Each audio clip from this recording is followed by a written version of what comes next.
India is part of Africa as we are part of India and her history. They are organic and natural allies. And tonight, we discuss our economic and cultural ties with India against the backdrop of our receipt of the AstraZeneca COVID-19 vaccine from the country. The two countries have collectively and individually pursued the goals of multilateralism, non-alignment, and the reform of the institution of international governance. Good evening. My name is Mbalenhle Mthetho, standing in for Thandeka Qabulembegi. It is good to be here with you tonight. And as usual, I am not alone. I am with Nana, who's always giving us valuable snippets of information. Nana, over to you. The extent of bilateral trade between our two nations, in the region of $13 billion exchanged between us as nations, is dwarfed by our cultural ties extending back to the 1800s and before. But the formal bilateral relations between the two nations were extended after the fall of apartheid. The struggle against colonialism in both India and South Africa, exemplified by the Mandela and Gandhi struggles for human rights and national self-determination, have cemented national relations. Yes, Nana, the bilateral relations between India and the Republic of South Africa did blossom after the apartheid regime, and the two countries have since forged strong strategic, cultural and economic ties. They are both leading members of the Commonwealth nations. And what else can you tell us? Gold bullion constitutes 1/3 of India's imports from South Africa, while India polishes and processes South African diamonds from South Africa. We also have a raft of military agreements, but let's talk about cooperation on COVID-19. India boosted its healthcare spending by 135% in a budget unveiled earlier this week and lifted caps on foreigners investing in its vast insurance market to help revive an economy that has suffered its deepest recorded slump, as a result of the pandemic. Delivering her budget speech earlier this week, Finance Minister Nirmala Sitharaman projected a 6.8% fiscal deficit for this financial year, 5.5% higher than the previous year. She says the current year was expected to end with 9.5% deficit. Prime Minister Narendra Modi said the budget was aimed at creating wealth and wellness in the country that is battling the world's second highest coronavirus infections after the United States. India currently spends about 1% of its GDP on health, among the lowest of any major economy overall. The government set this year's capital expenditure at over 5 trillion rupees, 35% more than the previous year's budget estimates. Millions of people lost their jobs when the government ordered a lockdown last year to combat the spread of the coronavirus. Joining me on Skype to talk to us a little bit more about this, I'm joined by the president of the CII India Business Forum South Africa, Mr. Jatim Bhatia, to tell us more about, the relations between South Africa and India, as well as the investments that exist between us. Good evening. Thank you so much for joining us. Good evening, and thank you for this opportunity. Okay. Well, it is a known fact that India and South Africa have a deep relationship that connects both the countries on historical, political, economic, and on people-to-people level.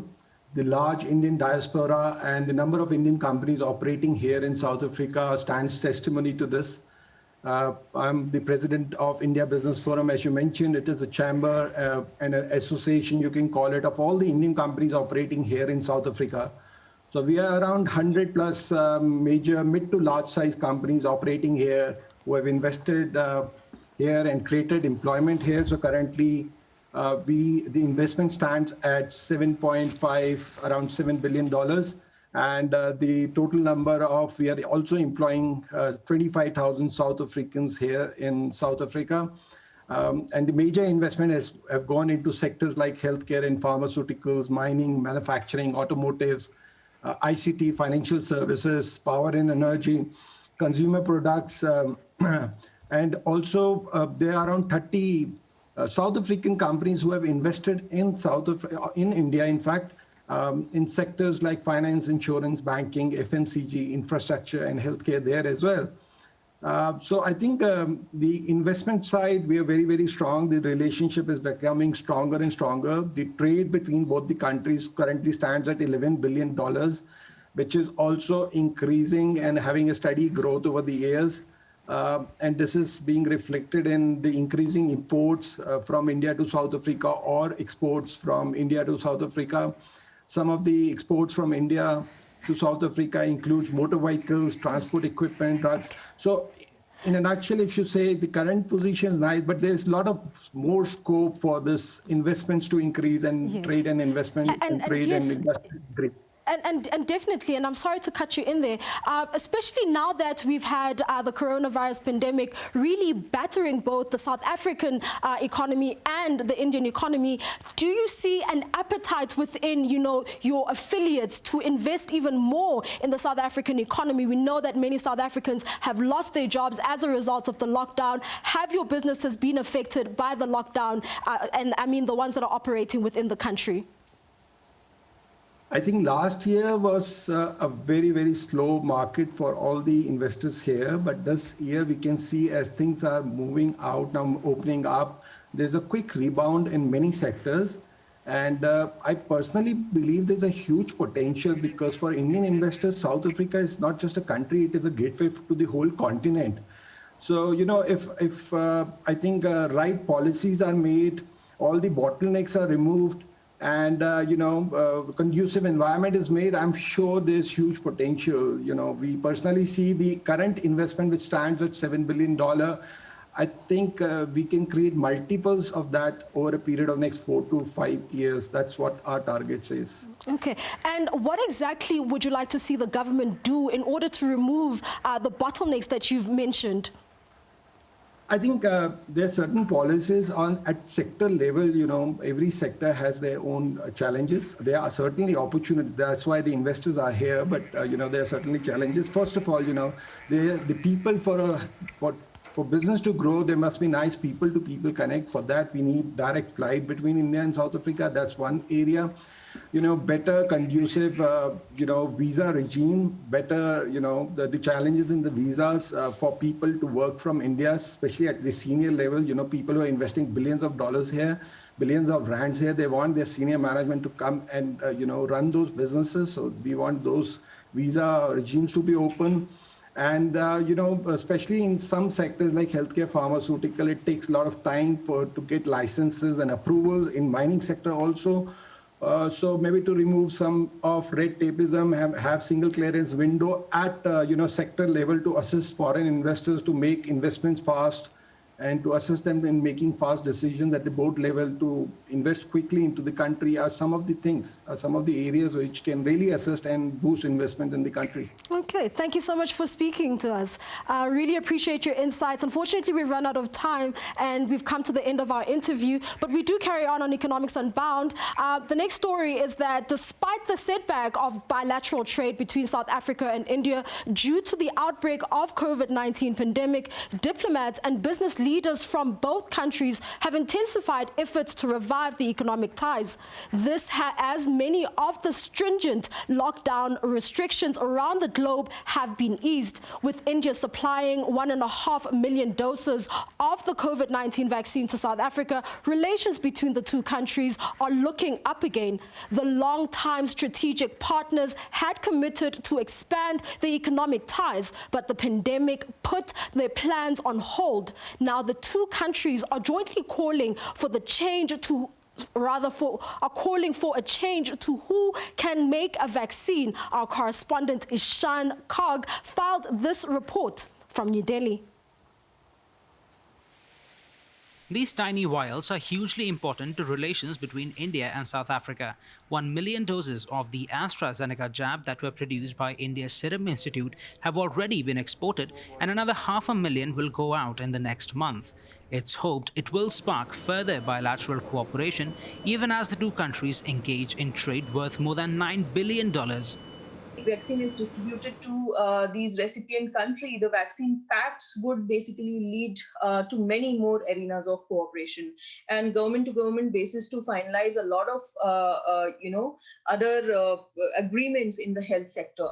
And the possibilities go beyond that to cooperation in the field of technology, trade of ores, and minerals and finance. In January, the India-Africa Trade Council was set up, under which India expects to foster trade relations with major African countries, including South Africa. Trade between India and Africa stands at $63 billion, but it lags behind neighbor China by 65%, which is the continent's largest trading partner. Population growth rates and economic growth rates are all estimated to be very, very positive in coming times. So not just India, but I think the entire world is looking at Africa, and South Africa in that sense becomes a gateway to engaging much of African nations. The two countries are now calling for intellectual property rights on COVID-19 drugs to be waived. It would allow more companies to make approved vaccines, but it could only happen if approved by members of the World Trade Organization. As the two countries struggle to contain the pandemic, they say that their demand will boost supply and make international drugs and treatments against coronavirus cheaper and more equitable, helping not only millions at home, but also in other emerging economies. Ishan Garg, SABC News, New Delhi. Let's talk about the human and historical societal ties between the two nations, because it is the human links that give rise to trade and commerce between us two. There's a large Indian community in South Africa. This community is an important part of the Indian diaspora. In fact, Mahatma Gandhi began his political and legal career in South Africa, experimenting with civil disobedience in the 1890s and 1900s. Indians also contributed to the struggle through the Congress movement against the apartheid regime. The Indian government was an outspoken critic of the apartheid-era South African government, refusing to maintain diplomatic relations. South African Minister for Human Settlement, Lindiwe Sisulu, during a visit to Delhi said, "India is our closest ally in the Asian continent." Let us replay the arrival of the vaccines from India this week. Touchdown. The first batch of the AstraZeneca COVID-19 vaccine. The frontline troopers in the fight against the invisible enemy will start getting their doses in 2 weeks' time. For now, the president says government is delighted to have received the first consignment. Well, we are delighted. The vaccines are here now, the 1 million, and the minister will outline everything after we have received them. But we are happy, and I will also be covering it tonight. And South Africans again urged not to be skeptical about the vaccine. Spend a lot of time focusing on sending the correct message about vaccines. We need to make sure that people debunk the myths about the vaccines, and all the suspicions need to be cleared. Everyone needs to understand that vaccines are here to help all of us, and so they need to participate. So those who have got worries and concerns and suspicions, we hope that the program of vaccination will clear all of that. As the vaccine is loaded into Biovac trucks for storage, samples will go to Bloemfontein for quality control purposes. Samkele Masego, SABC News, or Tambo International Airport. Joining me tonight is SABC's news correspondent from India, Ishan Garg. The first shipment. Good evening, Ishan. Good evening, Ishan. Can you hear me? Well, Ishan, I'm just going to go ahead and ask the first question. You know, the first shipment of the AstraZeneca has arrived in South Africa, and this is a strong indication of the strong relations between South Africa and India. Talk to us about those relations and those long-standing relations between the two countries.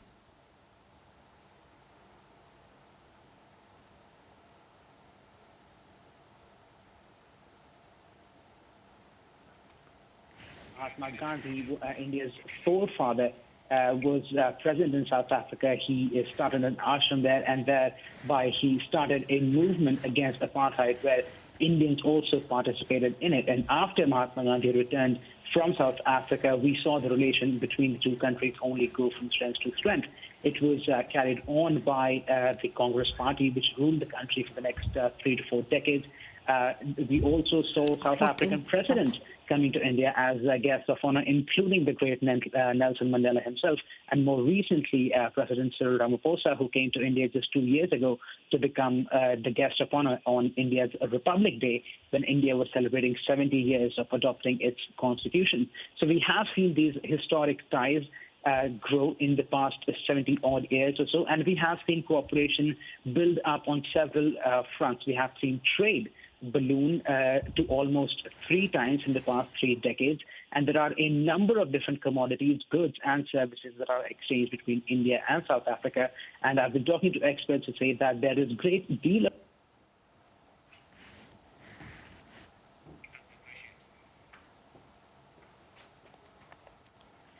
Ishan, what sort of impact has the pandemic had on the on the relations between the two sides, as well as the multilateralism plans that we know were there between the BRICS nations, which seem to have been put on ice because of the pandemic and the many restrictions that have been put in place in order to curb the spread of COVID-19? Well, a number of plans which the two countries had put in place to boost trade particularly have seemed to be put on hold. There was this idea that India and South Africa are going to double their trade balance in the next 5 years, but it seems like all those plans have been put on hold because of the COVID-19 pandemic, which has dealt a massive blow to the economy here in India. We have seen one of the biggest contractions on a quarterly basis to the Indian economy, perhaps in the history of the country ever. And if that hadn't happened, the trade relation would have gone from strength to strength. We saw... Apologies, Ishan. Unfortunately, we're having a few technical issues with the sound from there. We will try to re-establish the sound and the connection after the break. For now, we go to an ad break. See you on the other side of this.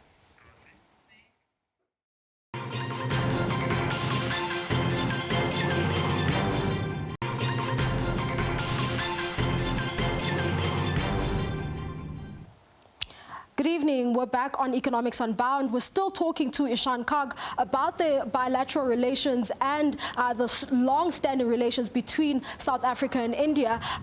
Ishan, we were still talking about the multilateralism agreements that have actually existed and that have had to be put on ice as a result of the pandemic, and because many of the countries around the world have had to put in place lockdowns in order to curb the spread of the virus. Please talk to us about how this has affected those plans.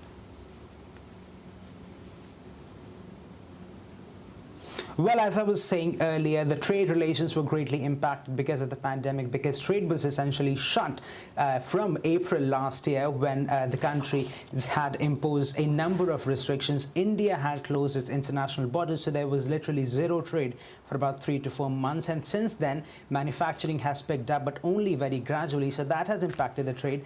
And on other forums, as we have seen, for example, the BRICS, the Brazil, Russia, India, China and South Africa forum, the IBSA, India, Brazil and South Africa forum, we have seen that the leaders have not been able to meet each other personally. And earlier when that used to happen, they would get a lot of things done on the sidelines of these meetings. But this year, all of those meetings have moved to the virtual stage, and because of that we have seen that some of the cooperation between the nations has come down a little bit, but hopefully with the vaccines being rolled out here in India as well as in South Africa, hopefully these relations will soon be back on track.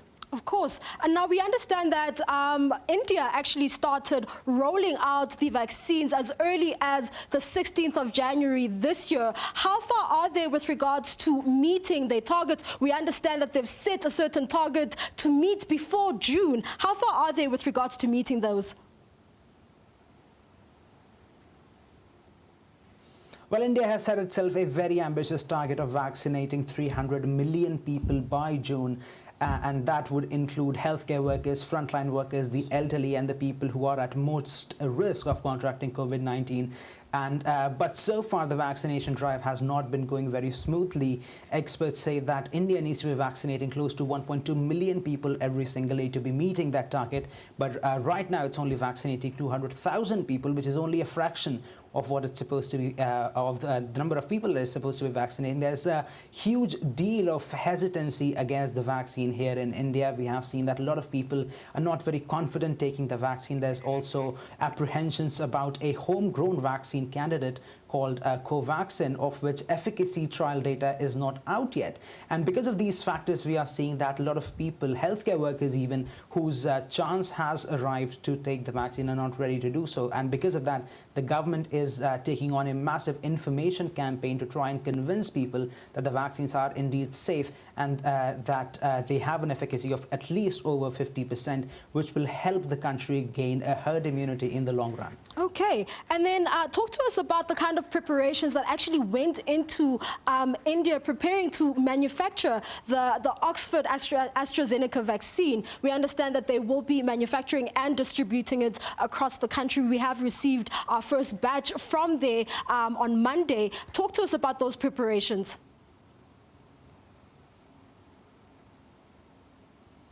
Well, the Serum Institute of India is the world's largest vaccine manufacturer, and vaccine manufacturing companies all across India have the capacity to produce about 3 billion doses. So there is no dearth of resources when it comes to manufacturing the vaccine, but there are a lot of other preparations that have been taken to make sure that the vaccine is delivered efficiently. And the first and foremost was to store the vaccine in temperature-controlled environments and to transport them in cooled chains. And because of that, the government has had to up its infrastructure of cold storage facility by a great margin.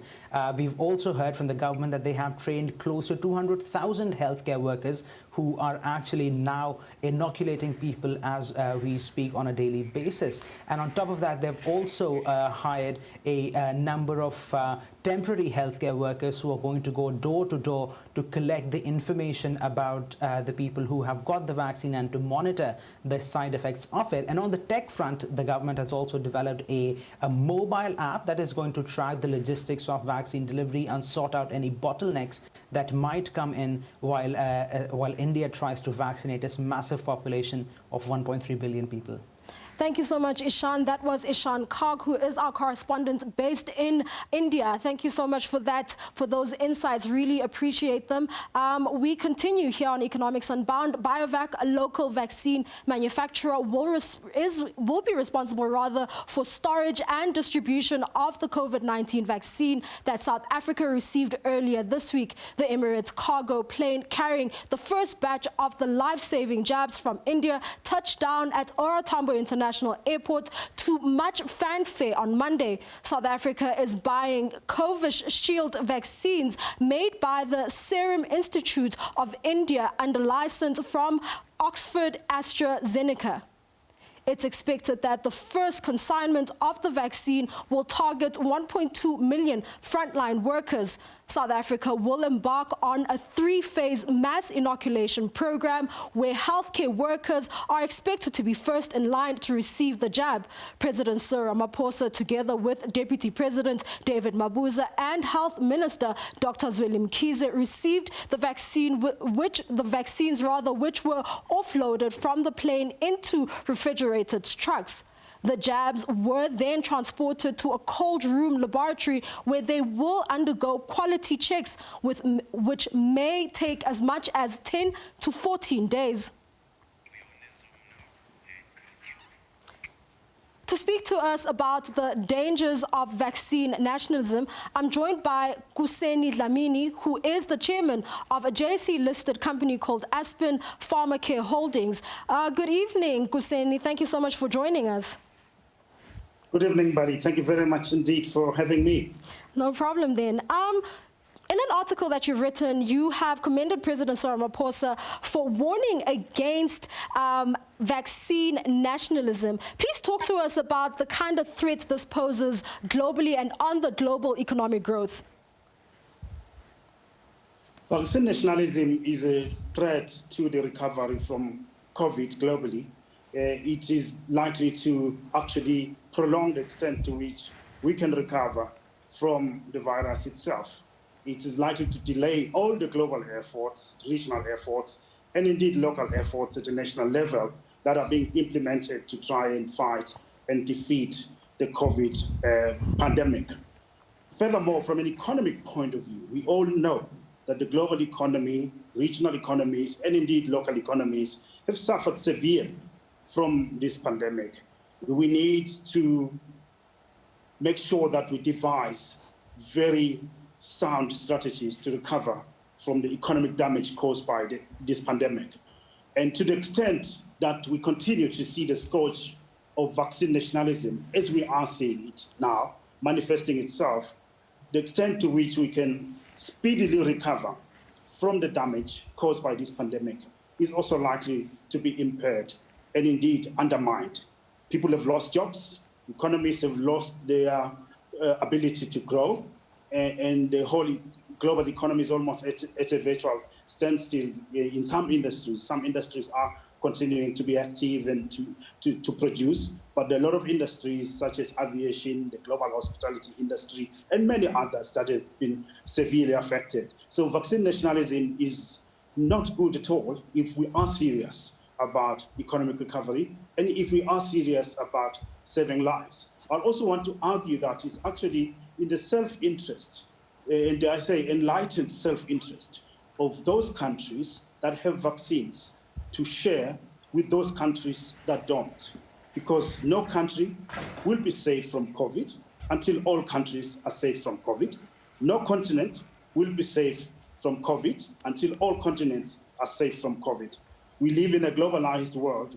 Although we have seen the rise of political populism and economic protectionism, which has tried to reverse the globalization project, but I don't think that globalization can be reversed significantly. We still are globally interconnected, and we all need to work together to find global solutions to this global pandemic. Okay. There is no other way that we can be able to successfully eradicate it. Okay. Speaking of globalization, I mean, what would you say are the contributing factors to this vaccine nationalism that we've seen rising? And, you know, what can we do in order to ensure that, you know, it doesn't continue? And what does it mean for multilateralism and globalization, given the fact that, you know, the world is a global village, you know, and, you know, we're all interdependent in one way or another? In the past, yeah, that's a very great question. In the past few years, last sort of 5 to 8 years, we've seen globally the rise of political populism and economic protectionism, which has been trying to reverse the globalization project. And as a result of that, leaders have become more inward-looking. They've become more self-centered.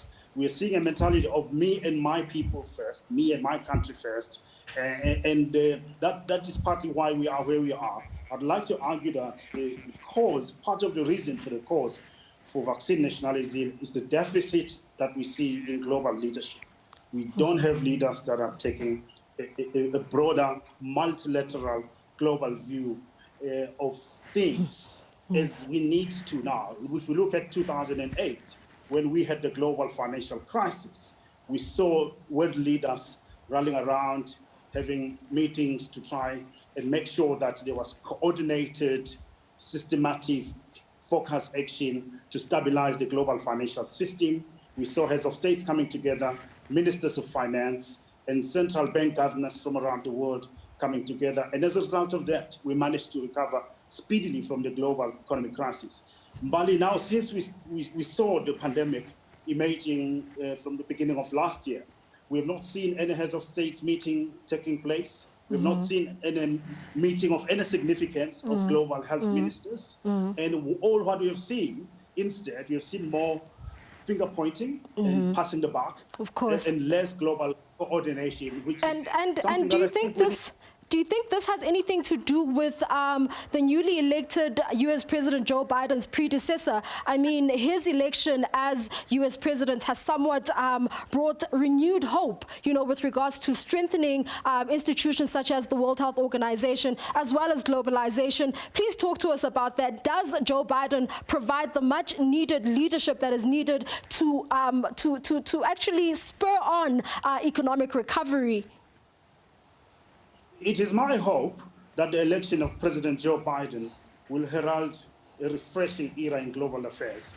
And I hope that he can be able to use the convening power of the White House that he now occupies to be able to rally around a global coalition of the willing around a focused and globally coordinated response to eradicate the COVID-19 pandemic. It is really urgent, and time is not on our side. We're in a race against the virus, but also more importantly, in a race against time to try and make sure that we defeat it sooner and we get back to a state of normalcy. I think the US has a very key role to play. I think the European Union has a key role to play. I think emerging markets such as South Africa also have a key role to play. And we have always had a track record of punching above our weight. Thank you so much. And we dare not you use that opportunity. Okay, thank you so much then, Mr. Kuseni Dlamini, for those insights. It was a pleasure actually speaking to you. I imagine we've all learned a great deal from that interview. We carry on here on Economics Unbound, and while talking more about vaccines and vaccine manufacturers, one of those is Biovac. Let's listen to one of the interviews that was done earlier this week with one of its CEOs, Dr. Morena Mukwana. Biovac is a proudly South African company that was born out of a vision to revive vaccine manufacture. And it was formed in 2003 in partnership with the South African government, acknowledging that there is limited vaccine capacity in the country. So that was the main mission that Biovac was formed. As we are building vaccine manufacturing capability, we have been importing and distributing vaccines and supplying largely to the Department of Health, as well as some to the private sector. So we fulfill two roles. So one is building the actual manufacturing capacity, but on another, making sure that we are importing and distributing vaccines. So most of what we produce and what we import and distribute is in the pediatric vaccines. But the same mechanism then gets applied now with the COVID vaccine. Most vaccines need to be kept under cool conditions between 2 and 8 degrees. So they get stored in large cold rooms in a warehouse that are quite well controlled and regulated. So we are required by authorities, in our case being SAPRA, to make sure that we maintain our cold rooms within the standard between 2 and 8 degrees. We do have some fridges that, for one of the vaccines being oral polio, that is at -20. So we do have 2 to 8 degrees as well as -20. So this particular vaccine needs to be stored between 2 and 8 degrees, which is the standard for most vaccines. So we won't be changing anything to what we've been doing, and all the backups that we have, be it generator, security, or anything that has to do with the maintenance of the product whilst it's in our care will be maintained. So I also need to mention that it's not all the vaccine that will be going for undergoing testing, but representative samples will be taken from the various batches, and those will be taken to an independent laboratory for testing. We have already done our early checks once the stock arrived at our warehouse last night. We've done the necessary checks that we need to do as a pharmaceutical company, but then we send samples to this independent laboratory, which is under the care of the regulator being SAPRA. South Africa is not a large active pharmaceutical ingredient supplier, or let's call it raw materials, just to be simple. So we are a net importer of raw materials in the pharmaceutical sector in general. With vaccines, at the moment, yes, for the products for which we are manufacturing and we have our pediatric range, we are importing the raw materials as well from our partners. It does not mean that the capability does not exist of doing raw material manufacture. It is, though, rather complex, and you need to essentially be quite a large international supplier to be able to do that. So it's not impossible. We do have the human capability, but we do need, other factors to come into play in order for us to realize that. And again, I need to also mention that not all vaccines are manufactured the same. We get live viral vaccine, we get inactivated, and there's a whole host of technical nuances. Even global manufacturers, very few can do the full suite of technologies. And so normally manufacturers would then pick on one technology and focus on it. So I think there would need to be 3 things at play at a minimum that would need to be there. So I think firstly is investment. So we need to have the capital that is required to build that infrastructure. We also do need, it depends how quickly we want to do it. So we can have in-house and work with universities in terms of building that up. That does take a little bit more time because you're getting into research and development space. So the things can be homegrown, but they will take a while, for us to realize that. I think the third part, which is probably the most difficult to actually access, is if we have to work with international partners and get us to do raw material manufacture, they would have to allow a lot of their know-how and their IP to be made available. A lot of the intellectual property in vaccines lies in the raw material manufacture.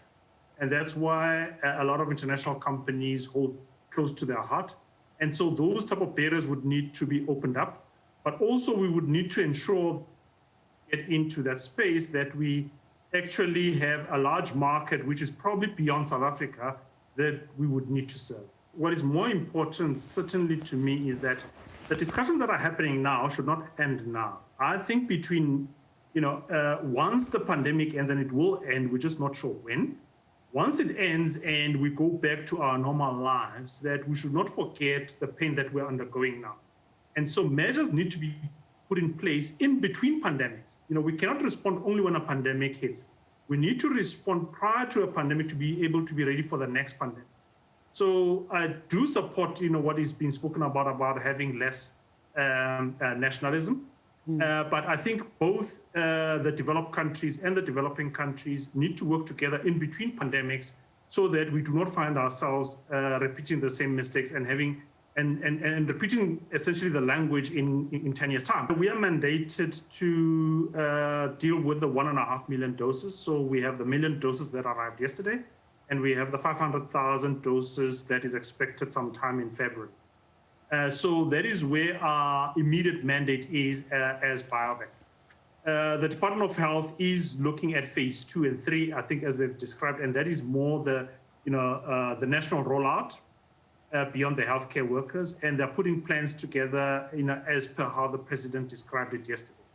I believe, as the president has said, that they are talking to multiple manufacturers, so those that have products that are 2 to 8 degrees and those that have -70-degree products.